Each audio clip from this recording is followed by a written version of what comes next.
Good evening students, मैं हूं अरविंद कुमार ओझा और आप देख रहे हैं YCT youth compression time. Youth compression time का आपका फर्स्ट चैप्टर चल रहा है। इसमें एनाटॉमी फिजियोलॉजी का एनाटॉमी फिजियोलॉजी में 131 नंबर का क्वेश्चन है। Volume of blood pumped by the heart during 1 minute in a normal healthy adult. मतलब एक नॉर्मल हेल्दी एडल्ट का जो ब्लड पंप करता है 1 मिनट्स में कितना ml पर मिनट करता है, में क्वेश्चन कर रहे हैं। तो बात आ रहा है, फर्स्ट है आपका ऑप्शन नंबर ए 1000 ml पर मिनट। ये ऑप्शन आपका गलत होगा।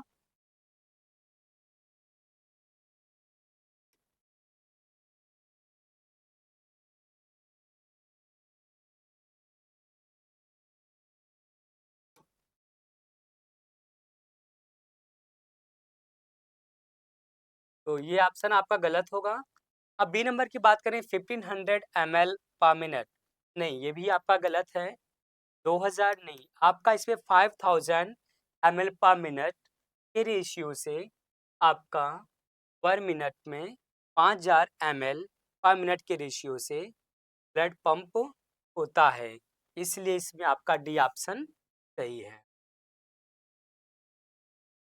सेकंड है 132 number, which of the following is not a part of portal vein.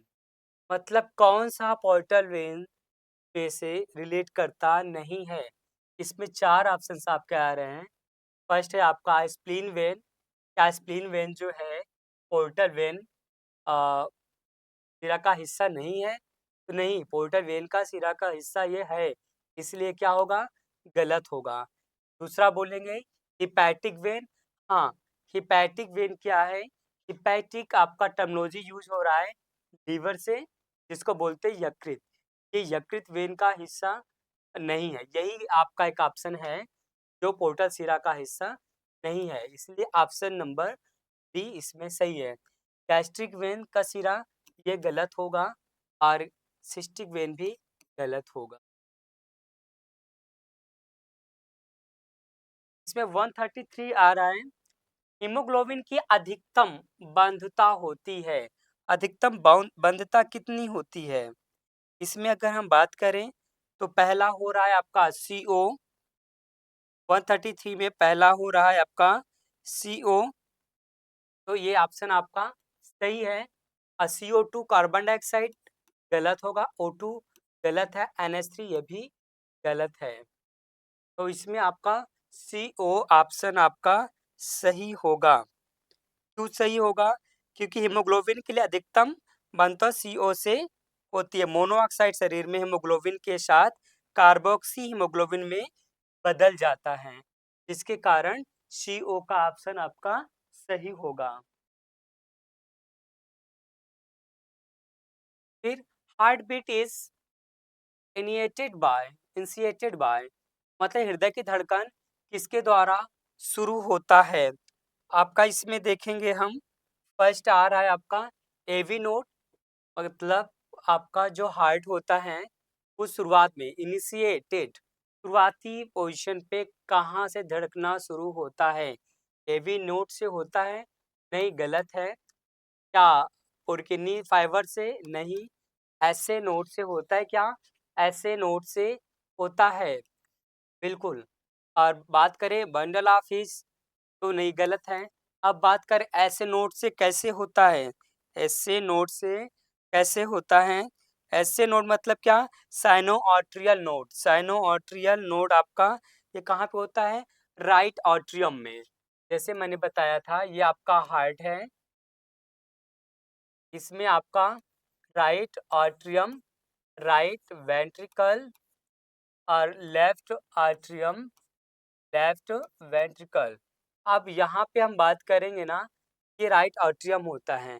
तो शुरुआत जो होता है आपका हृदय का धड़कने का, वो शुरुआत आपका ऐसे नोट से होता है, इसलिए आपका सी नंबर का ऑप्शन सही होगा।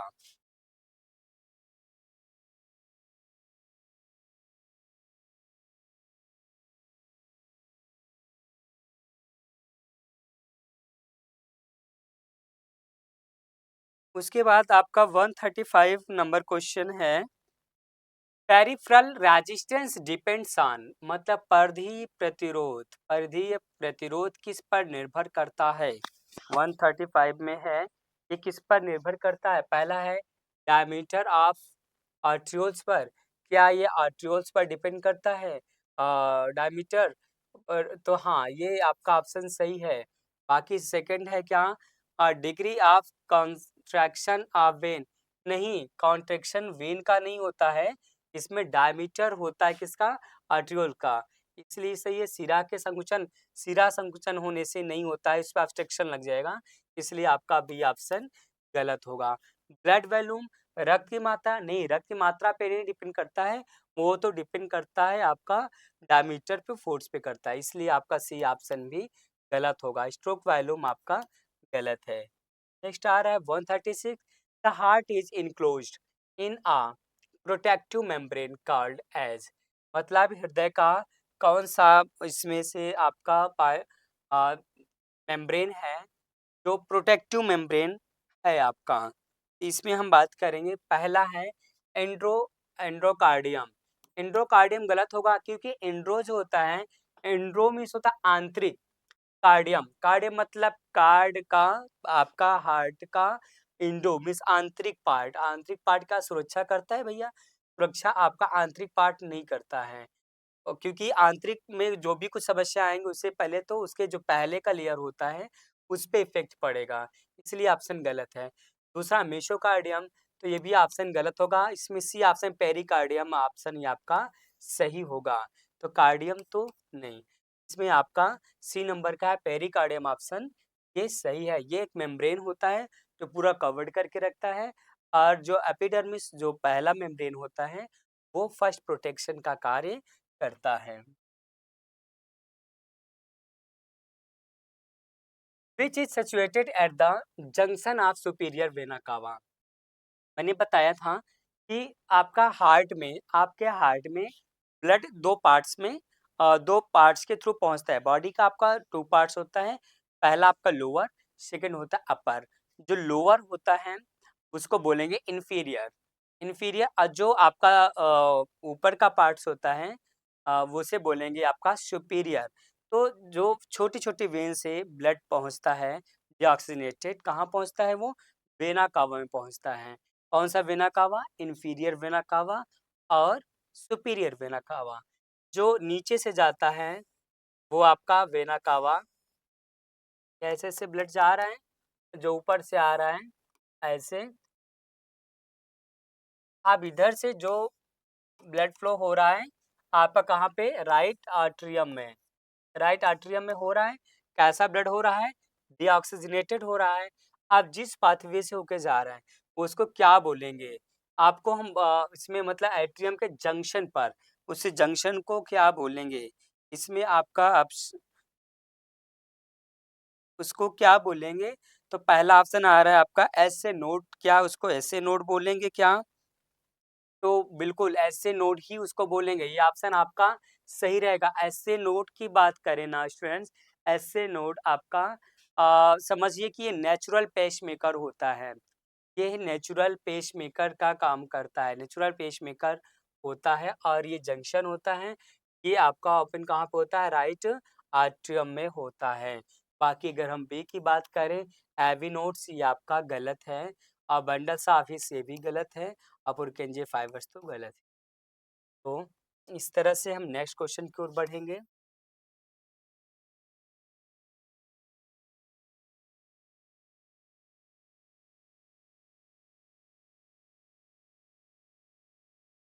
द कैटेगरी ऑफ ड्रग, इसमें ये चार कैटेगरी दिए हैं ड्रग का, दैट एक्ट्स जो कि कार्य करता है, कैसा, प्रिवेंट ब्लड क्लॉटिंग, मतलब प्रिवेंट ब्लड क्लॉटिंग, इसमें ब्लड क्लॉटिंग का जो कार्य करता है वो कौन सा है। इसमें आपका चार ऑप्शन दिया है, क्वेश्चन को हम फिर से पढ़ लेंगे अच्छे से, इसमें कौन सा ऑप्शन आपका सही रहेगा।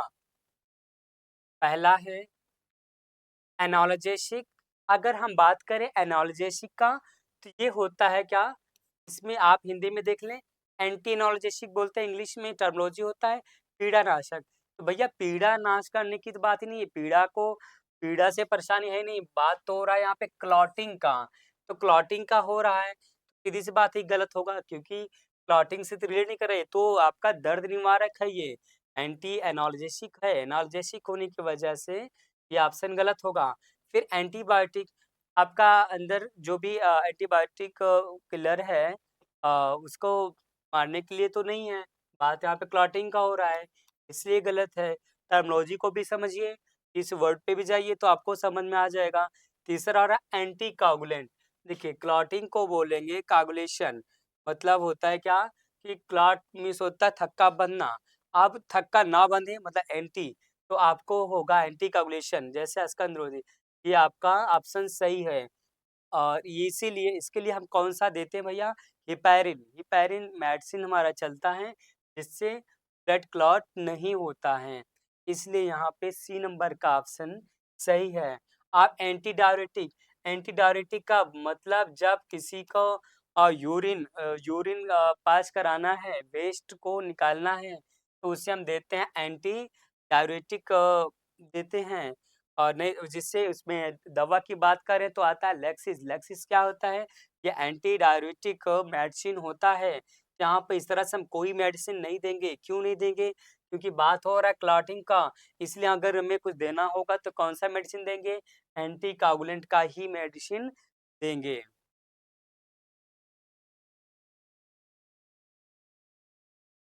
इसमें आ रहा है आपका 139 question. A young patient is brought to emergency for due to drug overdose of cocaine. Which among the following will be displayed for intervention treatment? एक नवयुवक है, स्टूडेंट्स बात को समझिएगा, एक नवयुवक है जो ज़्यादा कोकीन का खुराक लेने के कारण आपातकालीन कक्ष में गया, अंतः से उसके उपचार के लिए क्या करेंगे? पहले क्या होगा भैया? एजिटेशन का होगा क्या? एजिटेशन नहीं होता है। जब भी कोई नशा करता है, जब भी कोई नशा करता है तो उसमें क्या होता है?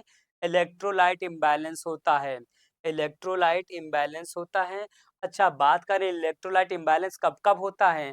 इलेक्ट्रोलाइट इम्बैलेंस आपका बूढ़ों में होता है, या हार्ट की सर्जरी हुई होती है, या उसको दौरा पड़ता हो, इस तरीके से अगर उसको कोई समस्या होती है, या फिर वो नशा किया होता है, किसी भी तरीके का ओवरडोज़ नशे का लेता है, तो क्या इलेक्ट्रोलाइट उसका इम्बैलेंस होगा, और साथ में उसका जो दिल की धड़कनें हैं, वो क्या होगा? फ्लक्चुएट करेगी मतलब क्या? कि वो हार्ट की जो गति होगी, या तो बढ़ जाएगी या तो कम हो जाएगी। ज़्यादातर देखा गया है कि हार्ट की गति जो होती है ना, वो कम हो जाती है, एजिटेशन नहीं होता है, इसलिए ऑप्शन ये गलत हो जाएगा। बात करें कम होना, तो बोलेंगे इसको क्या? ब्रेडिकार्डिया। आप ये ऑप्शन आपका सही है। क्यों ब्रेडिकार्डिया? बात को समझिए, अगर आप भूल जाएँ कि ब्रेडिकार्डिया भैया कैसे सही है? ब्रेडिकार्डिया एक होता है ट्रैकीकार्डिया। ट्रैकीकार्डिया मतलब हृदय गति का बढ़ जाना। ट्रैकीकार्डिया की बात आएगी तो हृदय गति का बढ़ जाना। यहाँ पे बात हो रहा है हृदय गति का ना बढ़ना, तो ब्रेडिकार्डिया होगा। ब्रेडिकार्डिया होगा, ध्यान रहे कब? जब हृदय गति कम होता है। हृदय की गति जो नॉर्मल गति होता है, उससे कम हो जाने पे होगा ब्रेडिकार्डिया। अगर ज़्यादा हो जाता है तो क्या हो जाएगा? उस टाइम पे हो जाएगा आपका ट्रैकीकार्डिया। अगर ज़्यादा होता है तो क्या हो जाएगा? ट्रैकीकार्डिया हो जाएगा। तो ध्यान देना है स्टूडेंट्स, यहाँ पे इस तरीके से जब भी बात आती है, तो आप बात करेंगे क्या? 60 टू 100, 60 टू 100 होना चाहिए क्या? सामान्य गति कितना होना चाहिए? 60 टू 100 होना चाहिए। आपका नॉर्मल गति होना चाहिए किसका? HEART, हार्ट का नॉर्मल गति होना चाहिए 60 टू 100। अगर इससे कम होता है तो क्या हो जाएगा? ब्रेडिकार्डिया। अगर इससे बढ़ जाता है, बाय द वे आपका 82 हो जाता है, 120 हो जा रहा है, या इससे भी ज़्यादा बढ़ रहा है, तो क्या हो जाएगा? उस टाइम पे हो जाएगा ट्रैकीकार्डिया। तो यहाँ पे आपका हृदय की गति नॉर्मल से कम हो रही है, जैसे मान लीजिए 50 टू 80 हो रहा है, तो क्या हो जाएगा? 50 टू 80 हो रहा है, तो ब्रेडिकार्डिया होगा। अब बात करेंगे हाइपरथर्मिया। हाइपरथर्मिया नहीं होगा, सीजर्स की बात ही नहीं है, क्योंकि मैटर क्या है, उसने ड्रग्स लिया है, ड्रग्स का ओवरडोज लिया है, जिसकी वजह से उसकी हृदय की गति जो है वो कम हो रही है। हृदय की गति कम हो रही है, और हृदय की गति और किस केस में कम होता है? हृदय की गति मैंने बताया दौरा पड़ने पर कम होता है, ऑपरेशन अगर हार्ट का हो तो भी कम होता है, अगर उसका एज पेशेंट का ज़्यादा है 40 प्लस 50 प्लस है तो भी होता है, और अगर इलेक्ट्रोलाइट इम्बैलेंस हो रहा है तो भी आपका ब्रेडिकार्डिया होता है। तो ध्यान है, अगर आपका ब्रेडिकार्डिया के चांस हो रहे हैं तो स्टूडेंट्स क्या करेंगे? ऐसी स्थिति पे पोटेशियम देंगे। पोटेशियम सबसे ज़्यादा केले में होता है। नेचुरल तरीके से अगर आप पोटेशियम को बढ़ाना चाहते हैं तो क्या करेंगे? केला दे देंगे खाने के लिए, या फिर उसको बोलते क्या है, डॉक्टर बोलते हैं टमाटर लेकर के उसको उबाल करके अच्छे से 1 पिंच आपको नमक डाल करके अच्छे से उसको खा लेना है, तो आपका पोटेशियम का लेवल मेंटेन हो जाएगा। तो ध्यान रहे आपका, इसमें बी ऑप्शन ब्रैडिकार्डिया सही है। ब्रैडिकार्डिया मिसप्रोनाउंसिएट है स्टूडेंट्स, यहाँ पे होगा ब्रैडिकार्डिया, ध्यान दीजिएगा।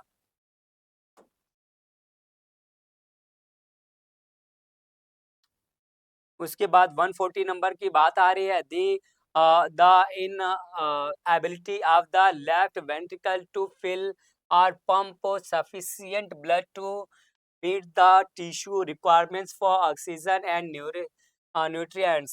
हाँ, तो ध्यान देना, ऑक्सीजन और पोषक तत्व, ऑक्सीजन और पोषक तत्व स्टूडेंट्स मैंने बता रखा है क्या, कि कार्डियोवास्कुलर सिस्टम में क्या होता है, ब्लड सर्कुलेट करता है, होल बॉडी को करता है। आपका जो ऑक्सीजनेटेड ब्लड होता है वो आता किसमें है? वो आता है आपका लेफ्ट आर्टरियम में आता है। कहाँ पे आएगा? लेफ्ट आर्टरियम में आएगा। लेफ्ट आर्टरियम से बाइकास्पेड के वॉल के थ्रू आपका आएगा कहाँ पे? लेफ्ट वेंट्रिकल में आएगा। लेफ्ट वेंट्रिकल के माध्यम से वो आपके होल बॉडी के टिश्यू तक पहुँचेगा। होल बॉडी के टिश्यू तक भैया क्यों पहुँचेगा? क्योंकि उसको टिश्यू को ज़रूरत किस चीज़ की है? ऑक्सीजन और पोषक तत्वों की ज़रूरत है। तो वही बोल रहे हैं कि भाई पूरा करने के लिए पर्याप्त रक्त पंप करने में बायां वेंट्रिकल की अक्षमता होता है। इसमें कौन सा ऑप्शन सही है? तो क्या पहला ऑप्शन है क्या, डिकम्प्रेस्टेड हार्ट फेलियर, दिल की विघटित विफलता, ये आपका ऑप्शन गलत होगा। तो क्या इसमें आ रहा है कंजेस्टिव हार्ट फेलियर? क्या हार्ट फेलियर होता है? नहीं भैया, ये भी पूरी तरह से गलत है। तो सी आ रहा है आपका लेफ्ट वेंट्रिकल फेलियर। हाँ, अगर यहाँ पे पूरा नहीं, पर्याप्त रक्त को भरने या पंप करने में वेंट्रिकल की अक्षमता हो रहा है, तो क्या हो जाएगा इसमें? ऑप्शन नंबर आपका सी सही रहेगा। तो ध्यान रहे, ऑक्सीजन और पोषक तत्वों को ऊतकों तक पहुंचाने में यही आपका हेल्प करेगा। सी नंबर का ऑप्शन सही रहेगा। बाकी राइट वेंट्रिकल फेलियर ये आपका पूरी तरह से गलत रहेगा, क्योंकि भैया बात आ रही है राइट वेंट्रिकल का। राइट वेंट्रिकल में डिऑक्सीनेटेड ब्लड होता है जो पल्मोनरी आर्टरी के थ्रू जाता है लंग्स को प्योरीफाई होने के लिए, वहाँ ऑक्सीजनेटेड होने के लिए, इसलिए ये भी ऑप्शन आपका गलत होगा।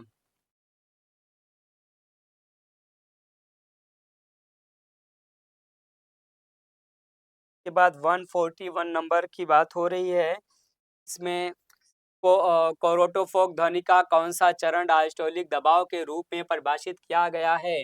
विच phase which phase of the which phase of the Korotkoff sound is defined students, इसमें आ रहा है क्या? पहला को ध्यान देना है। पहला इसमें वह दबाव स्तर जिस पर पहले से बेहोश होते हैं। नहीं भैया, बेहोश नहीं होते। यहाँ पे हो रहा है क्या स्टूडेंट्स, जब भी कभी नर्सिंग ऑफिसर जब भी कभी किसी पेशेंट का आप अ, जो है लेना चाहेंगे, बीपी लेना चाहेंगे, तो आप कॉफ को बाँधते हैं, कॉफ को जब उसमें पंप करते हैं, फिर क्या उसकी ऑक्सीजन को, उसको हवा को आप रिलीज़ करते हैं, तो उस टाइम्स का जो सुनाई देता है, स्पंदन सुनाई देता है, वो आपका टोटल 5 स्टेज में होता है। कितने स्टेज में होगा? 5 स्टेज में होगा।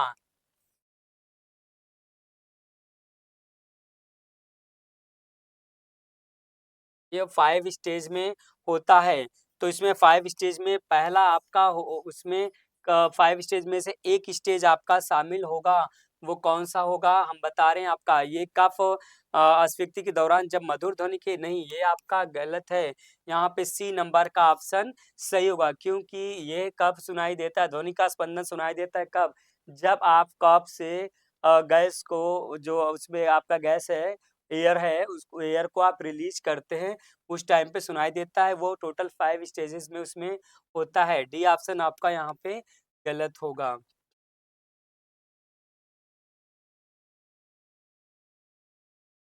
Regarding conducting system of the heart, identify the wrong statement. इसमें रॉन्ग स्टेटमेंट दिया गया है, जिसको आपको पहचानना होगा। रॉन्ग स्टेटमेंट को आपको पहचानना होगा। इसमें कौन-सा है? हृदय के संचालन प्रणाली के विषय में गलत कथन की पहचान करना है। तो क्या SA node is the mass of specialised cells in the walls of right atrium? क्या ये आपका सही होगा? नहीं, ये आपका ऑप्शन सही नहीं होगा, क्योंकि ये बात तो सही है, इसमें गलत कथन की पहचान करना है, ये तो सही है। जब ये सही है, तो हम इसको सही नहीं करेंगे क्योंकि हमें पहचान किसका करना है? गलत कथन का करना है। तो AV is mass of neuromuscular tissue saturated in the wall of the arterial. क्या ये आपका सही होगा क्या? ये ऑप्शन भी आपका सही है, इसमें जो लिखा है सही है, लेकिन हमें करना क्या है? गलत को, जो हमारा गलत की पहचान करे, उसको देखना है, गलत का पहचान करना है। इसलिए ये ऑप्शन भी आपका गलत होगा। स्टूडेंट्स, ये दोनों को याद करना होगा क्योंकि ये तो बात सही है, हमें गलत की पहचान करना है, गलत कथन की पहचान करना है। तो क्या करेंगे? AV node is the pacemaker तो ऑफ द हार्ट। क्या एवी नोड होता है क्या? नहीं, वो कौन यही आपका ऑप्शन सही होगा। क्यों भैया सही होगा? अभी भी इसके पहले जस्ट हमने बताया, एवी नोड नहीं बल्कि एसए नोड जो होता है वो नेचुरल पेसमेकर होता है। ये जो है आपका जंक्शन होता है कहाँ पे? राइट आर्टरियम में। इसलिए एसए नोड को साइनोवियल नोड को क्या बोलेंगे? इसे आप पेसमेकर कह सकते हैं, नेचुरल पेसमेकर उसको हम बोलेंगे। और इसमें क्या दिया है? AV node is the pacemaker of the heart. AV node जो है पेसमेकर होता है, ये तो बात गलत है। हमें देखना क्या था? गलत कथन की पहचान करना था, इसलिए हमें ये मिल गया। ये ऑप्शन आपका इसमें सही होगा। फिर bundle of His a mass specialised fibre that originate from the AV, ये भी ऑप्शन आपका सही है, इसलिए ये गलत होगा।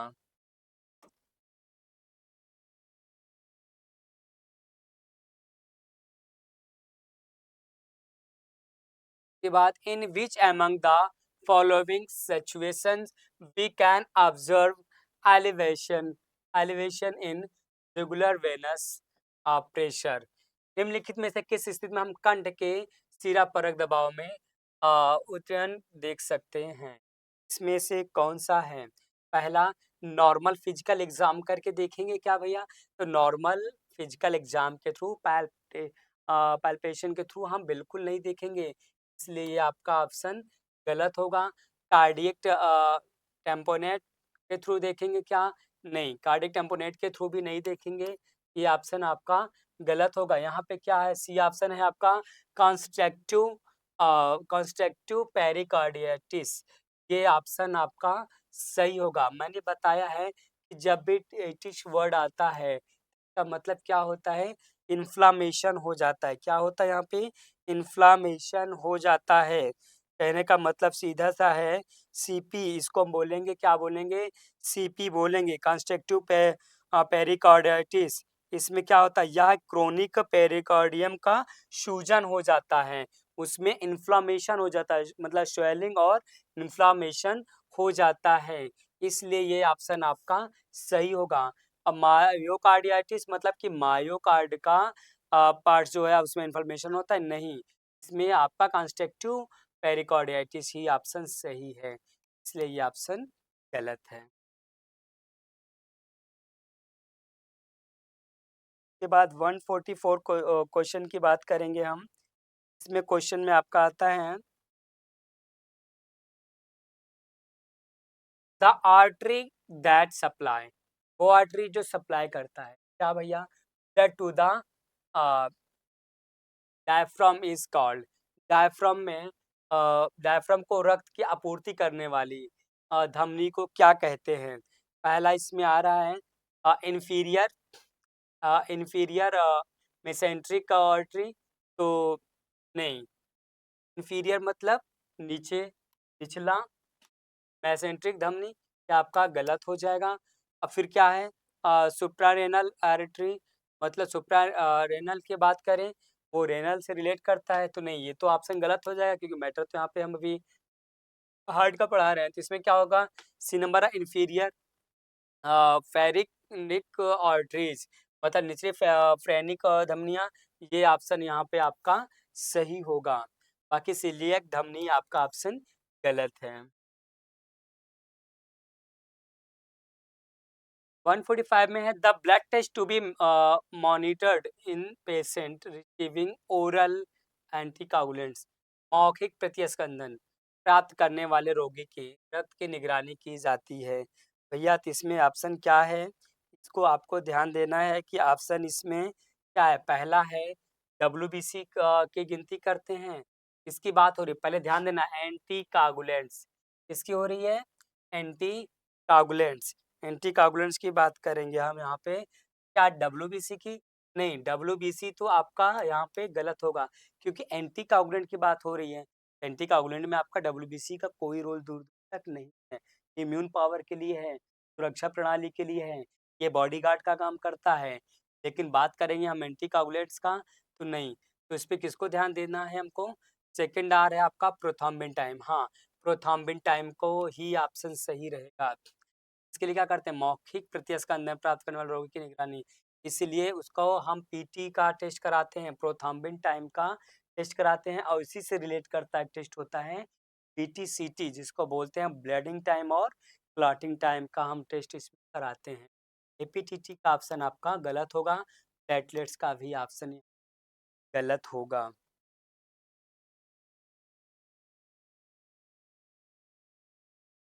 विच सेल्स एक्ट एज फाइगोसाइट्स, इसमें बोल क्या रहे हैं कि कौन सी कोशिका है फाइगोसाइट्स, मतलब भक्षी कोशिका। बात को समझ students, YCT youth competition time आपको आपकी फीलिंग्स को पूरी तरह समझता है, क्योंकि वो जानते हैं कि बहुत सारे हमारे स्टूडेंट्स ऐसे हैं जो इंग्लिश को पूरी तरह से नहीं समझते हैं। इसलिए यहाँ पे इंग्लिश और हिंदी दोनों बायलिंगुअल है, जिससे जिनको इंग्लिश प्रेफर करते हैं वो इंग्लिश को समझेंगे, जिनको इंग्लिश में डिफिकल्टीज फेस करना होता है वो हिंदी देखेंगे, दोनों में बोलेंगे। अगर इंग्लिश को देखेंगे तो ये क्या, फाइगोसाइट्स, फाइगोसाइट्स मीन्स क्या होता है, वो सेल होता है, वो सेल होता है जो पैथोजेंस को, जो फॉरेन सब्सटेंस को, जो ऐसे सब्सटेंस आपके बॉडी को हार्मफुल होते हैं, बॉडी के लिए हार्मफुल होते हैं, या डेवरीज को समाप्त करते हैं, ओल्ड सेल को ख़त्म करते हैं, वो सब और ब्लड को बिल्कुल अच्छे तरीके से उसको क्लियर करते हैं, डेवरीज से हटा करके बॉडी की सुरक्षा करते हैं। तो वो क्या होता है, फाइगोसाइटिक होता है, मतलब फाइगोसेल होता है। तो इससे पूछ रहा है कि वो फाइगोसेल कौन सा है इसमें से, क्या मोनोसाइट्स है क्या? तो नहीं, मोनोसाइट्स तो नहीं है। तो मोनोसाइट्स आपका नहीं है क्योंकि आपका ये डीएलसी डिफरेंशियल ल्यूकोसाइट्स काउंट में आता है, न्यूट्रो, स्नो, लिम्फो, मोनो, ये सारे। लेकिन ये आपका एलर्जी के लिए हो सकता है, इन्फेक्शन के लिए हो सकता है, लेकिन ये कहें आप कि ये फाइगोसाइट्स ये आपको सेल को खा जाए, फॉरेन सब्सटेंस को खा जाए और आपकी सुरक्षा करे, नहीं, इसका ये कार्य नहीं है। तो बात करेंगे थ्रोम्बोसाइट्स का, क्या थ्रोम्बोसाइट्स कार्य करता है? तो थ्रोम्बोसाइट्स भी गलत है भैया। थ्रोम्बोसाइट्स का काम क्या होता है? थ्रोम्बोसाइट्स का काम होता है, का नेचर होता है इम्यूनिटी प्रदान करना, का नेचर इम्यूनिटी प्रदान करना, और ये हेल्प करता है किसमें, ब्लड को क्लॉट होने में। जैसे अगर आपको कहीं पेंसिल छीलते समय ब्लेड से अगर आप पेंसिल छील रहे हैं और आपको पता चला उसमें कट लग गया, तो देखेंगे क्या कि ब्लड आते-आते रुक जाता है। ब्लड पहले तो व्हाइट कलर का दिखेगा, फिर उसमें हल्का-सा ब्लड आने जैसा लगेगा, और अगर आप उसको प्रेस नहीं करते हैं ना, तो ब्लड आते-आते रुक जाएगा। ब्लड आते-आते जो रुक जाता है, वो किसके थ्रू होता है? वो आपका थ्रोम्बोसाइट्स उसमें एक्टिव होता है, आपका क्लॉटिंग फैक्टर फॉलो किया जाता है, जिसकी वजह से वो ब्लड क्लॉट हो जाता है, ब्लीडिंग वहाँ पर नहीं होती। तो थ्रोम्बोसाइट तो इसमें है नहीं। सी आ रहा है माइक्रोफेज, माइक्रोफेज ही इसमें ऑप्शन सही है। माइक्रोफेज जो करता क्या है कि वो foreign substance foreign particles, pathogens और ऐसे सब्सटेंस जो आपके बॉडी के लिए हार्मफुल होता है, तो क्या करता है वो इनगल्फ करता है, तो वो खा जाता है, जिससे हमारी सुरक्षा होती है। इसलिए इसमें सी नंबर का ऑप्शन सही होगा। अब हम बात करेंगे डी, आरबीसी। आरबीसी गलत होगा। ऑप्शन यहाँ पे आरबीसी भैया, तो अगर गलत होगा तो आरबीसी का काम क्या है? आपको पता है आरबीसी को बोलते हैं रेड ब्लड सेल्स। इसी को बोलते हैं क्या? इरेथ्रोसाइट्स। इसकी लाइफ स्पेन क्या होता है? 90 टू 120 डे। अब ये होता है, इसका काम क्या होता है? इसका काम होता है ट्रांसपोर्टिंग का। ट्रांसपोर्ट किसका करता है भैया? कहाँ तक करता है? ये ट्रांसपोर्ट करता है ऑक्सीजन का, विटामिन्स का, प्रोटीन का, मिनरल्स का, सब चीज़ का करता है। कहाँ को करता है भैया? ये आपके डिफरेंट टाइप्स ऑफ टिश्यू, आपकी भिन्न भिन्न प्रकार के टिश्यू तक ये पहुँचाने का कार्य करता है। और ये ऐसा कोई कार्य नहीं करता कि वो भक्षी कोशिका को नाम दिया जाए। तो ये ऑप्शन आपके लिए गलत होगा। बात करेंगे 147। 147 नंबर क्वेश्चन है आपका, which blood vessel carry blood from lungs to heart. मतलब बात को समझिए, कौन सा ब्लड वेसल है, मैं पूछा जा रहा है कि कौन सा ब्लड वेसल है जो कैरी करता है, क्या ब्लड कैरी करता है, कहाँ से? फ्रॉम लंग्स टू हार्ट, मतलब लंग्स से हार्ट तक कौन सा ले जाता है। तो आपको मैंने बताया था कि आपका ये हार्ट हो गया। अब यहाँ से जो ब्लड आपका निकलता है, जाता कहाँ के लिए है? लंग्स को जाता है। एल के पास लंग्स को जाएगा और फिर यहाँ प्यूरीफाई होकर के फिर ये यहाँ पे आएगा। कहाँ पे आता है वो?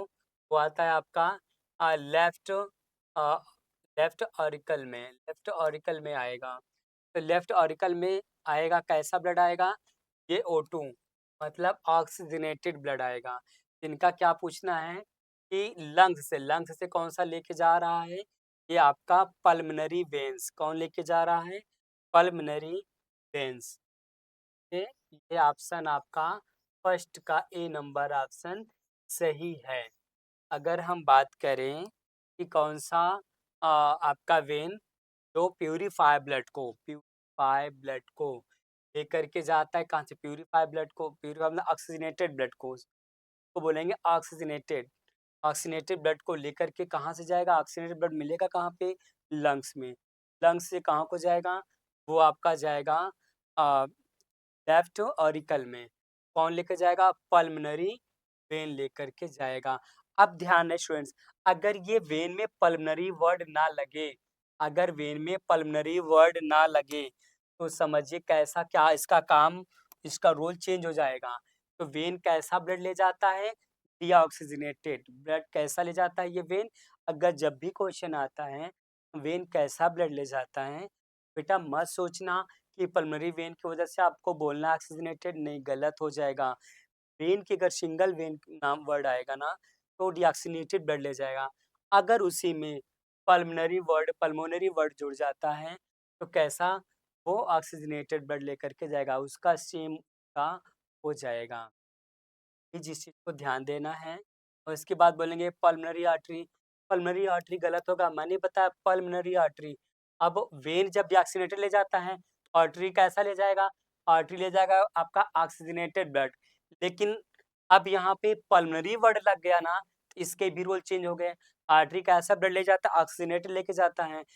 पल्मोनरी लग गया वर्ड आर्टरी के साथ में, कैसा उसका रोल चेंज हो गया? जो आर्टरी कभी ऑक्सीजनेटेड ब्लड लेकर जाती थी, वो अब डीऑक्सीजनेटेड ब्लड लेकर के जाएगी। कहाँ से लेकर के जाएगी? ये आपका ये आपका राइट वेंट्रिकल से लेके जाएगी, कहाँ को? लंग्स को लेकर के जाएगी। तो इसलिए यहाँ पे ये गलत होगा, क्योंकि मैटर आ रहा है यहाँ पे लंग्स से हार्ट तक ले जाने का, इसलिए आपका फर्स्ट ऑप्शन यहाँ पे सही हो चुका है। कि सुपीरियर वेना कावा की बात करेंगे। सुपीरियर वेना कावा बेटा गलत होगा यहाँ पे। क्यों गलत होगा? क्योंकि सुपीरियर वेना कावा, मैंने बताया कि बॉडी के 2 पार्ट से ब्लड आपका जाता है राइट ऑरिकल में। अब वो कैसा ब्लड जाएगा? मैंने बताया ना, वेन में जाएगा डीऑक्सीजनेटेड, क्योंकि वेना में डिफरेंट क्या है? वेन छोटा होता है, वेना बड़ा होता है। अगर हम यही वेना की जगह अगर हम बात करें सबसे छोटी वेन्स उसको क्या बोलेंगे? सबसे छोटी वेन्स को बोलेंगे वेन्यूल्स। क्या बोलेंगे बेटा? वेन्यूल्स। सबसे छोटी वेन्स को वेन्यूल्स बोलेंगे। अगर बात करें सबसे बड़ी वेन को बोलेंगे तो वेना कावा हो जाएगा। अब वेना कावा 2 पार्ट्स में आपका ब्लड लेकर के आता है। एक अपर होता है, दूसरा लोअर। अगर अपर की बात होगा तो सुपीरियर वेना कावा। अगर बात करते लोअर पोज़ीशन पे तो हो जाता है इन्फीरियर। तो सुपीरियर वेना कावा कैसा? डीऑक्सीजनेटेड ब्लड लेकर के आता है। लेकिन यहाँ पे बात हो रहा है लंग्स से लाने को भी ऑक्सीजनेटेड का होगा, इसलिए आपका ऑप्शन गलत होगा। इसको क्या बोलते हैं? इसको बोलते हैं रोटा, और इसको बोलते हैं रोटा। अरोटा बोलना गलत होता है, लेकिन इसको मैक्स टू मैक्स लोग अरोटा बोलते हैं। अरोटा नहीं यहाँ पे होता है, रोटा होता है। ओरोटा ओरोटा जो है आपका, ये यहाँ पे ऑप्शन गलत होगा, मिसप्रोनाउंशिएट होता है अरोटा। काफ़ी लोग इसको अरोटा बोलते हैं, बट अरोटा नहीं होता, उसको अरोटा बोलेंगे। तो प्लीज़ 148 क्वेश्चन है, heart sounds are produced by. Heart sound किससे प्रोड्यूस होता है? ये बात आ रहा है 148 का, हार्ट साउंड किससे प्रोड्यूस होता है? इसकी बात अगर हम करें तो पहला आ रहा है closure, closure of heart valves. भैया मैंने बताया है कि हार्ट में वॉल्स जो होते हैं ना, एक तो आपका राइट ऑरिकल की बात करें वहाँ पे 3 वॉल्व होते हैं। 3 वॉल्व जो बने होते हैं बेटा किससे बना होता है? वो 3 कस्प से मिल कर के बना होता है। 3 को इंग्लिश बोलते हैं हम ट्राई बोलते हैं। कस्प से मिलके बना है ना, जैसे बोलेंगे ट्राइकस्पिड वॉल्व, उसको बोलेंगे क्या? Tricuspid valves. और जो 2 कस्प से मिलके बना है उसे बोलेंगे बाइकस्पिड वॉल्व्स। अब बात करते हैं हम ट्राइकस्पिड वॉल्व, बाइकस्पिड, और ये तो वॉल्व्स हो गया। अब आवाज़ की बात आ रही, मैंने बताया था साउंड जो होता है उसको लब डब, लब डब, लब जैसे कंस्ट्रक्शन होगा तो लब, रिलैक्सेशन डब। तो लब डब का जो साउंड होता है वो कैसा होता है? क्लोजर ऑफ द हार्ट, मतलब हार्ट वॉल्व के क्लोज होने पर साउंड उत्पन्न होता है। ये ऑप्शन आपका सही होगा। कॉन्ट्रैक्शन ऑफ आर्टरियम, भैया ये आपका आर्टरियम की बात नहीं होगा, यहाँ पे ये आपका गलत हो जाएगा। कॉन्ट्रैक्शन वेंट्रिकुलर, ये भी आपका गलत होगा। एसए नोट नहीं भाई, एसए नोट में आपका ये ऑप्शन नहीं होगा। एसए नोट क्या है? एसए नोट को मैं बताया, ये नेचुरल पेसमेकर का काम करता है। राइट आर्टरियम में वो जंक्शन है जहाँ से फ्लो है वैक्सीनेटेड ब्लड का। फिर common cause of heart stenosis या इस भारत में हृदय स्टेनोसिस का सामान्य कारक क्या है? इसमें आपका 149 में पूछ रहे, इसमें सामान्य कारक आपका क्या है? तो इसमें हम बात करेंगे, फर्स्ट आपका आ रहा है रोमेटिक फीवर। ये आपका ऑप्शन सही होगा। रोमेटिक फीवर की वजह से यहाँ पे स्टेनोसिस का आ, सामान्य कारक होता है। बात करें कार्डियोमैगली, कार्डियोमैगली नहीं होता है, सीएडी गलत होगा। आर्ट्रियो भी आपका गलत ऑप्शन होगा। नेक्स्ट आपका QRS complex occurs, QRS complex occurs में इसमें आपका क्या होता है? फर्स्ट देखेंगे, इसमें आपका आ रहा है आर्ट्रियल डिपोलराइजेशन। क्या आर्टियल डिपोलराइजेशन का यहाँ पे होगा? भाई आर्टियल डिपोलराइजेशन का तो बिल्कुल नहीं होगा, यहाँ पे गलत होगा। यहाँ पे वेंट्रिकुलर डिपोलराइजेशन, हाँ वेंट्रिकुलर डिपोलराइजेशन ही यहाँ पे सही होगा, क्योंकि मैटर आ रहा है किसका? Q R S. Q R S का जब भी बात आएगा तो वहाँ पे हम बी ऑप्शन को सही करेंगे, जो होगा वेंट्रिकुलर डिपोलराइजेशन। ये ऑप्शन आपका सही होगा। सी नंबर आ रहा है वेंट्रिकुलर वेंट्रिकुलर रिपोलराइजेशन। नहीं, जब आपका एक ऑप्शन सही हो गया तो सी आपका ऑप्शन सही नहीं है, और डी भी आपका ऑप्शन सही नहीं है। तो स्टूडेंट्स इस तरीके से आपका नर्सिंग की क्लास डेली का डेली मंडे टू फ्राइडे चलना होता है। अगर बीच में किसी दिन हमारा गैप होना होता तो हम सैटरडे तक हम उसको क्लास को लेकर के चलते हैं। तो प्लीज़ मुझे पता है आप लोग जो है लाइव सेशन अटेंड ना करके बाद में देखते हैं, लेकिन अगर आप जब लाइव सेशन को अटेंड करेंगे तो आपने को एक पैरामीटर को माप सकेंगे कि आपका नॉलेज किस लेवल तक है। जब हमारे साथ-साथ चलेंगे, जब हम इसको सॉल्व करेंगे, उस टाइम पे आप अपना ओपिनियन दोगे कि सर इसमें ये सही है, तो आपको अपना कॉन्फिडेंस लेवल जो होगा वो हाई होगा। तो please I request that please come for live class. Best of luck, have a nice time for your future. Thank you.